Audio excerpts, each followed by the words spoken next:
He's knocked George Clooney off the top spot in the most sexiest man category. No wonder. And he's starring in this year's Baz Luhrmann epic Australia with Nicole Kidman. Going to be talking to Hugh Jackman in just a minute, but first, have a look at this. Where's Fletcher? We disagreed and I dismissed him. Dismissed? Yes. Yeah. What about the cattle? Well, it beggars belief, but as he was leaving, he deliberately let the cows out of the, I don't know, whatever you call it, and they ran off. Damn!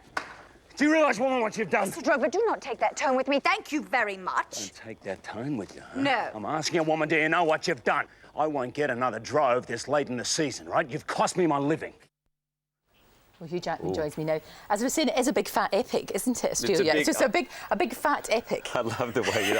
I'm going to use that now. It's a big fat film. It's a big fat film. But it's sort of, in a way, Baz's template was Gone with the Wind. In that, it's like that. Well, Gone with the Wind, it's a great big entertainment. It's high comedy, it's tragedy, there's romance, there's action, there's everything, and you don't really get that in films now. You don't. It was like that. They don't make them like that anymore. And oh, look, they do, which is really good. And you mentioned Gone with the Wind.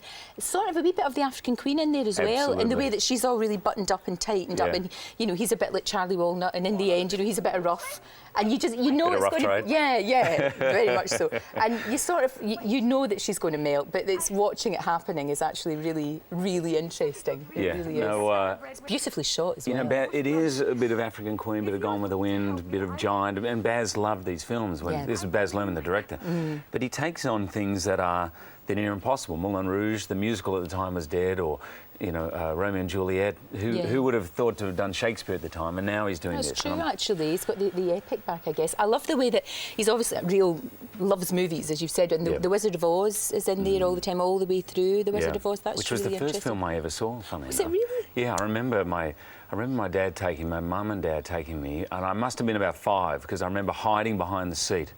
Terrified. Remember the monkeys flying in? The monkeys. I'm still frightened of the monkeys. Terrible. The monkeys are very You're still scary. frightened. Absolutely.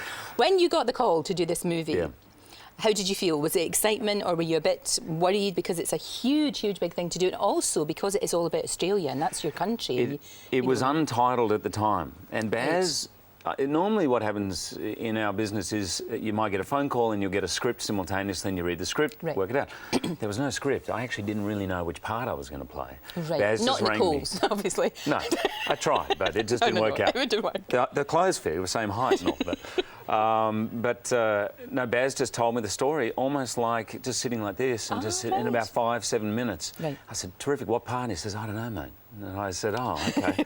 I said, well, I'm in. It just sounded so amazing. I mean, the thought of doing a film of this scale with that ambition.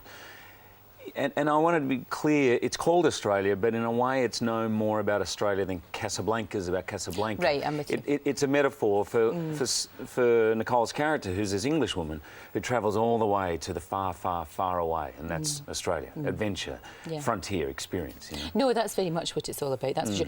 It's a long one, mate, as they say. You have to have, I'll tell you what, before you go, have something to eat. Have something to eat, have something to drink, go to the toilet, and then just sit there and let it... But, you know, wallow. We keep mentioning Gone with the Wind, and I probably shouldn't say that because it's probably one of the greatest films ever made. However, I mean, that's 3.5 hours. We're like 2.5 hours. True, so, you know, we've settled it for a modern audience, shall we say. Very much so. Very impressed by your skills on a horsey. Thank you. Could you have done that before? No. Well, like most actors, I lied about my horse riding for years. Did you just say, oh, fantastic. No problem, of course, Baz. But no, in this one, when I finally read the script, it was very clear that I couldn't lie about it. I probably rode for every day for about 7 months before the film started, and then Baz had set up this riding arena. So it was kind of this incredible job where there was a horse arena with horses. We'd do polo cross every morning before work. I mean, it's terribly civilised. No, that is terribly civilised. My morning ride, and then I should say some lines. Thank you. Very nice. Lunch and golf after lunch, I think. Fantastic.